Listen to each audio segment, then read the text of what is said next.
ബംഗ്ലാദേശിന് വിശക്കുന്നു, അരി വേണം. അപ്പോൾ ഇന്ത്യയോട് അത് ആവശ്യപ്പെട്ടിരിക്കുന്നു എന്നാണ് മനസ്സിലാക്കുന്നത്. ഇന്ത്യയെ സംബന്ധിച്ച് അതൊരു നല്ല കച്ചവടം കൂടിയാണ്.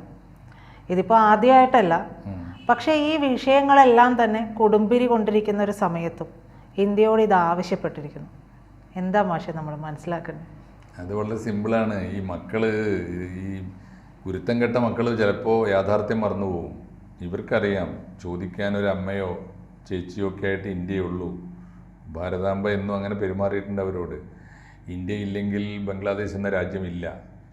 അവർ ഈ പാകിസ്ഥാൻ്റെ കഠോര ഭരണത്തിൽ കിടന്ന് സാംസ്കാരികമായ വ്യക്തിത്വവും അസ്തിത്വവും നഷ്ടപ്പെട്ട് തകർന്നുകൊണ്ടിരിക്കുന്ന സമയത്താണ് കിഴക്കൻ പാകിസ്ഥാൻ എന്ന പേരിലുണ്ടായിരുന്ന ബംഗ്ലാദേശിനെ പാകിസ്ഥാനിൽ നിന്ന് മോചിപ്പിച്ച് ഒരു സ്വതന്ത്ര രാജ്യമാക്കിയത്. ഇന്ത്യ ഗവൺമെൻറ് സഹായിച്ചിരുന്നില്ലെങ്കിൽ അന്ന് ബംഗ്ലാദേശിൻ്റെ ഒരു ആഭ്യന്തര കലാപം മാത്രമായിട്ട് അത് അടിച്ചമർത്തി ഒതുക്കപ്പെട്ടു പോവുമായിരുന്നു. ബംഗബന്ധു എന്നു പേരുണ്ടായിരുന്ന ഷെയ്ഖ് മുജീബുർ റഹ്മാൻ എന്നേക്കുമായി വിസ്മൃതനായി പോകുമായിരുന്നു. പകരം ബംഗ്ലാദേശ് വിമോചന സമരം വിജയിക്കുന്നു. ഷെയ്ഖ് മുജീബുർ റഹ്മാൻ അവരുടെ രാഷ്ട്രപിതാവായിട്ട് മാറുന്നു, ഒരു വലിയ രാജ്യം സ്ഥാപിക്കുന്നു. ക്രമേണ മുജീബുർ റഹ്മാൻ്റെ പാർട്ടി അവാമി ലീഗ് അവിടുത്തെ പ്രധാനപ്പെട്ട ഭരണകക്ഷിയായിത്തീരുന്നു, നമ്മുടെ കോൺഗ്രസിനെ പോലെ. അവരാ രാജ്യത്തെ വളർത്തി. ഷെയ്ഖ് ഹസീനയുടെ ഭരണകാലത്ത് ഒരു ചരിത്രഘട്ടത്തിൽ ഇന്ത്യയേക്കാൾ പുരോഗതി നേടിയ ഒരു രാജ്യമായി ബംഗ്ലാദേശ് മാറിയിരുന്നു.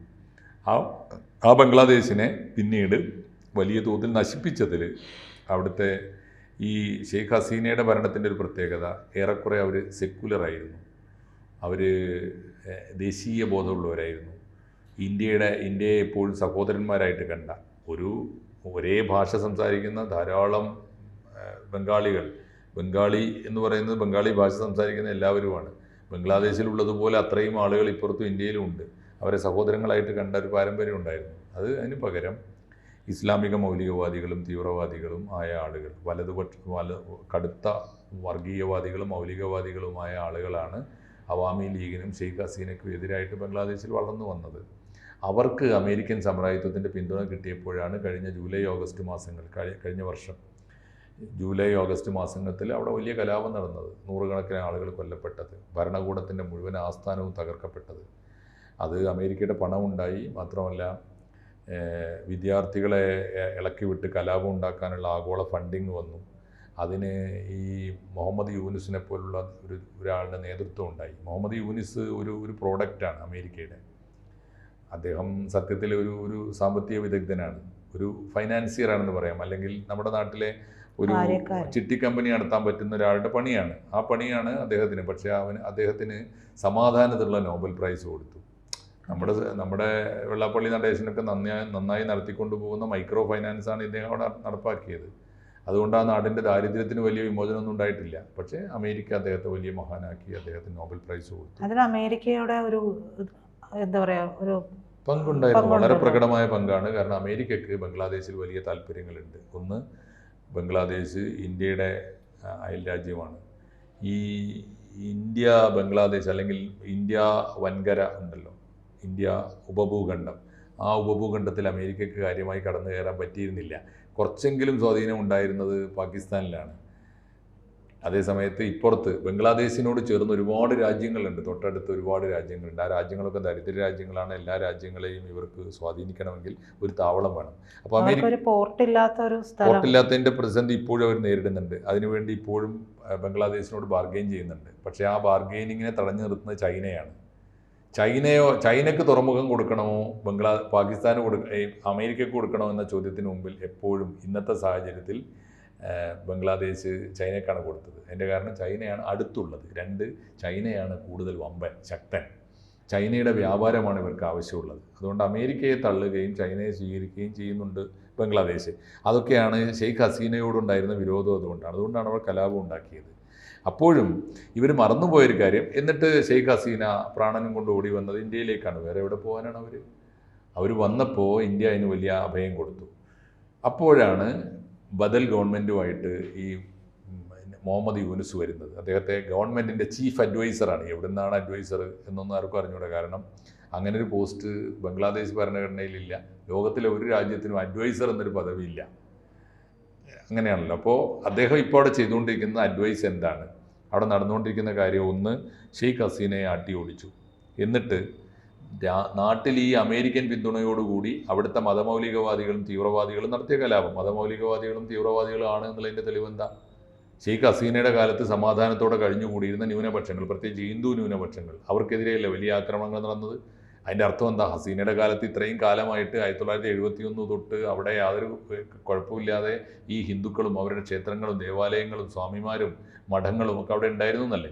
ഇപ്പോൾ അവരെ ആക്രമിക്കുന്നു എന്ന് പറഞ്ഞാൽ മതമൗലികവാദികളുടെ നേതൃത്വത്തിൽ വലിയ കലാപം നടക്കുന്നു. എന്നിട്ട് ഭരണകൂടത്തിൻ്റെ ആസ്ഥാനങ്ങൾ, സെക്രട്ടേറിയറ്റ് മന്ദിരങ്ങൾ, മന്ത്രിമന്ദിരങ്ങൾ, പ്രധാനമന്ത്രിയുടെ മന്ദിരം, കൊട്ടാരം ഒക്കെ തകർക്കുന്നു.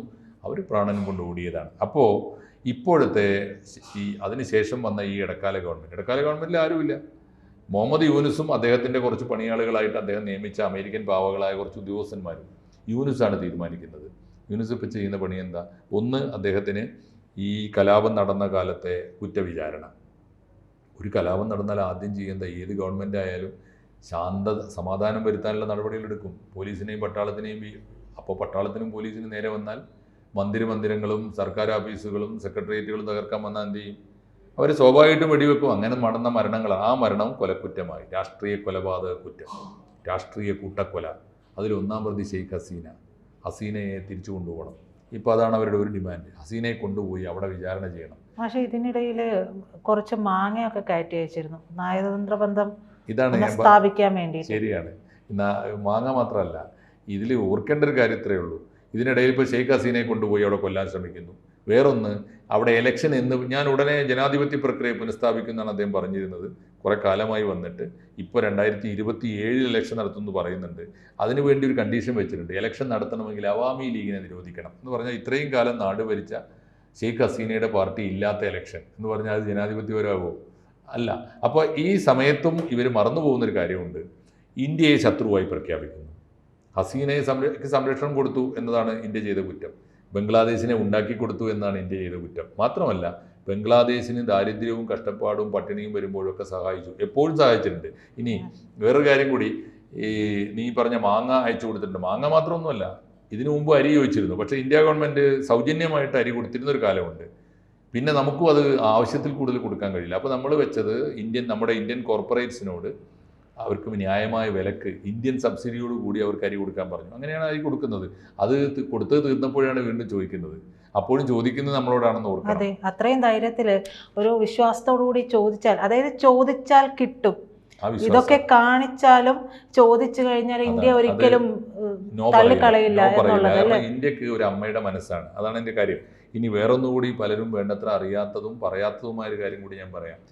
ഇന്ത്യയിലേക്ക് ഇപ്പോൾ ബർമയിൽ, മ്യാൻമറിൽ നിന്ന് റോഹിംഗ്യൻ അഭയാർത്ഥികൾ വന്നത് ഇന്ത്യയിലേക്കല്ല, കടൽ മാർഗം. അവർ ഒലിച്ചു വന്നതുപോലെയാണ്, കടലിൽ ഒലിച്ചു വന്നതുപോലെ ആയിരക്കണക്കിന് ആളുകൾ വന്ന് അടിഞ്ഞത് ബംഗ്ലാദേശിൻ്റെ തീരത്താണ്. ബംഗ്ലാദേശ് അവരെ ഉപേക്ഷിക്കല്ലാതെ വേറെ വഴിയില്ല. ആ സമയത്ത് ഇന്ത്യ ഗവൺമെൻറ്റിൻ്റെ, പ്രത്യേകിച്ച് നരേന്ദ്രമോദിയുടെ ഒരു ഉപദേശം ചെന്നു. അപ്പോൾ നിങ്ങൾ എന്താണ് അവരോട് ഇങ്ങനെ പെരുമാറുന്നത്? അപ്പോൾ അവർ പറഞ്ഞു, ഞങ്ങൾക്ക് നിവൃത്തിയില്ല, അവരെ കൂടി അക്കോമഡേറ്റ് ചെയ്യാൻ കഴിയില്ല, അഫോർഡ് ചെയ്യാൻ കഴിയില്ല. അപ്പോൾ നരേന്ദ്രമോദി പറഞ്ഞു, അവർക്ക് അന്ന് എൻ്റെ ഓർമ്മ 3000 വീടോ മറ്റോ, അവർക്ക് നിങ്ങൾ അഭയം കൊടുക്കൂ. നമ്മുടെ നാട്ടിൽ അഭയം തേടി വന്നവരല്ലേ, നിങ്ങളുടെ നാട്ടിലായാലും എൻ്റെ നാട്ടിലായാലും അഭയം കൊടുക്കൂ. നിങ്ങൾക്ക് അവരെ പുനരധിവസിപ്പിക്കാനുള്ള സഹായമല്ലേ വേണ്ടു, അത് ഞങ്ങൾ തരാം. ഇന്ത്യ ഗവൺമെൻറ് ബംഗ്ലാദേശിലെ റോഹിംഗ്യൻ മുസ്ലിങ്ങൾക്ക് അഭയാർത്ഥികളെ അഭയം നൽകാൻ 3000 വീടുകൾ വെച്ച് കൊടുത്തതിൻ്റെ വാർത്ത ഉണ്ടായിരുന്നു. പറയേണ്ടത് നമ്മൾ പലപ്പോഴും പറയാറില്ല.